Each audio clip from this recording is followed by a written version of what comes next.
You keep telling yourself you will make the big move once things are stable, once you've saved enough, once the timing feels right. But you already know that day never actually arrives on its own. You've been waiting for a green light that nobody is going to hand you. A woman spent 25 years climbing to the top of investment banking in India, becoming one of the most respected voices in her field. Then, at an age most people are told to start coasting toward retirement, she quit and started a beauty company from scratch. That company was Nykaa, and within a decade, she took it public in one of the most closely watched stock listings in the country's history, becoming a self made billionaire in an industry she'd never worked in before. This wasn't luck. It was a decision made in spite of every reasonable argument against it. The pattern isn't laziness, it's disguised as responsibility. You call it being careful, being realistic, waiting for the right season of life. Meanwhile, the version of the idea sitting in your notes app gets a year older every year. You don't touch it. You get another certification, another promotion, another title that sounds impressive at dinner parties. Each one feels like progress, but really it's a comfortable substitute for the harder thing you actually want to attempt. You run the idea past your spouse, your closest friend, a stranger on a forum, anyone who might either validate you or hand you a graceful excuse to drop it. What you're really doing is outsourcing the decision so the blame won't land on you if it fails. You calculate the runway, the savings cushion, the worst case numbers over and over, as if enough spreadsheets could make risk disappear. The math was never the real obstacle, the fear underneath it was. You tell yourself you'll know when it's time. Some internal alarm will go off and everything will feel obvious. But clarity like that is rare. Most people who actually change their life do it while still unsure. Somewhere you absorb a timeline, degree by 22, career by 30, settle by 40, and every year past those markers feels like evidence you missed your window. That script was never written by you. Staying in the comfortable job, the familiar city, the routine that pays the bills, that's practical, you say. And it often is, right up until it becomes the reason you never find out what else you were capable of.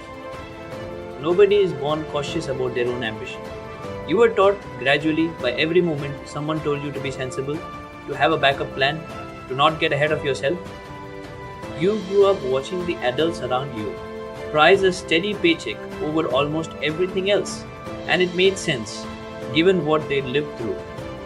But you inherited their caution without inheriting their specific reasons for it. Somewhere along the way, winning stopped meaning building something remarkable and started meaning not embarrassing yourself. That's a much smaller, sadder goal, and it's the one most people quietly settle for. The people around you, the systems you move through, they're generally built to reward consistency, not disruption. A steady employee is easier to manage than someone chasing a wild idea, so the whole structure nudges you towards staying still. After enough years in one role, the job stops being something you do and starts being who you think you are. Leaving it doesn't feel like changing jobs anymore, it feels like erasing yourself. At some point, you started calling your fear wisdom, telling yourself that older, wiser people simply don't take these kinds of risks. That's a comforting story, but it's not actually true. It's just fear wearing a nicer outfit. She wasn't stepping into beauty retail with a safety net. She had no experience running a company, no background in e commerce, no proof that any of this would work, only a hunch that Indian women were underserved by the beauty industry and deserved better. She was a managing director, one of the most senior women in Indian banking, with the salary, respect, and comfort that decades of hard climbing had earned her.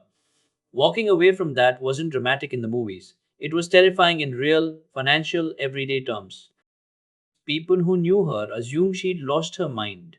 Trading a prestigious banking career for online lipstick sales sounded, to most observers, like a strange midlife detour rather than a serious business plan. E commerce for beauty products barely existed in India at the time. She couldn't study a competitor's success because there wasn't one to study. Every decision, warehousing, shipping fragile glass bottles, building trust in a category built on trying products in person, had to be figured out from nothing. A 50-year-old woman with no consumer retail background pitching a beauty startup did not fit the profile. Most investors were used to funding. She had to convince skeptical rooms again and again that this bet was worth making. Building trust with customers who'd never bought skincare online, negotiating with brands who doubted the platform, managing losses while the business found its footing. None of that happened overnight. And there were long stretches with no clear proof it would work. Decades of financial expertise didn't teach her about supply chains, influencer marketing, or warehouse logistics. She had to become a beginner again in public at an age when people expected her to already have all the answers. A decision this size doesn't just affect one person, it reshapes a household's sense of security. The people closest to her had to sit with the same unknown she did, without getting to make the choice themselves. Even after Nika started growing, plenty of voices kept questioning whether it was sustainable, whether a banker really understood retail, whether this was a fluke. Courage doesn't silence doubt, it just means you keep moving while the doubt is still talking. Right up until the IPO, there was no promise this would work. She built for years toward an outcome she couldn't see clearly, trusting a direction more than a certainty. The story gets flattened into she quit and got rich. But that erases the years of not knowing, the sleepless calculations, the moment she must have wondered if she'd made a terrible mistake. Coming up with a business idea is the easy part. Anyone can do that over coffee. Staying committed through years without proof, that's the part almost nobody talks about because it's not a good story to tell at parties. Waiting for certainty isn't caution, it's a way of avoiding a decision while feeling like you're still being responsible.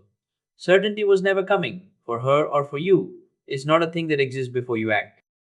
25 years in banking gave her financial discipline, negotiation skill, and the ability to read numbers most founders never develop. Her age wasn't a liability she overcame, it was a foundation the whole company stood on. You've likely been taught to see your years of experience as a shrinking window rather than a growing asset. Flip that. Every year you've spent paying attention to how things actually work is capital. You can spend on something new. Beauty products already existed, retail already existed, she didn't invent anything new. She noticed an underserved need and built the bridge nobody else had bothered to build. That's usually all a real opportunity requires. She built the company through unglamorous decisions, sourcing right, packaging carefully, answering customer complaints personally in the early days. The unremarkable groundwork is what makes the eventual leap look effortless from the outside. When people questioned whether she belonged in this industry, that doubt said more about their assumptions than about her actual ability. You are allowed to disqualify other people's skepticism as irrelevant data. You can build financial security without freezing your ambition in place. The two aren't actually in conflict, even though it feels that way. She didn't recklessly abandon stability, she used the stability she'd built as a launchpad. You keep looking for evidence that a new direction will work before you commit to it, but that evidence usually only exists once you're already several years in. Waiting for proof means waiting forever. Whatever field you've spent years in has taught you something transferable: patience, precision, people skills, pattern recognition. Stop treating your past career as a cage and start treating it as your unfair advantage. You don't find the right time sitting somewhere waiting to be uncovered. You create it by deciding today is as good as any other day you'll get. She didn't discover 50 was her moment, she made it her moment. Think about the specific thing you've been circling for months or years, the course you want to teach, the shop you want to open, the switch you keep rehearsing in your head. That thing is still sitting exactly where you left it. Ask yourself honestly whether the next class or credential you're eyeing is truly necessary, or whether it's just a comfortable delay dressed up as preparation. Sometimes you already have enough to begin. Notice who you keep running your idea past and ask what you're really hoping they'll say. If you're hoping for permission, recognize that the only permission that matters is the one you give yourself. Whatever number you've been using as an excuse, remember, she was 50 when she started building a company from nothing in an industry she'd never worked in. Your number probably isn't the problem either. The skills you've built in your current role, whatever it is, are not confined to that role. They travel with you into whatever you build next. The way her financial discipline traveled straight into building Nika. Waiting for everyone around you to agree that timing is right will not make them agree. Some people will always find a reason to hesitate on your behalf. That's their pattern to manage, not yours. You can keep building financial cushion for years and still never take the actual step. The two things aren't the same, and one doesn't automatically lead to the other. At some point, the cushion has to be used, not just admired. Sit with that question honestly for a moment, not the polished answer you'd give someone else, the real one. What specific thing is standing between you and starting? And is it actually as solid as it feels? Every year you spend waiting for the perfect moment is a year you don't get back, while the risk you're avoiding might have cost you far less than you imagine. Weigh those two losses honestly, not the way fear wants you to weigh them.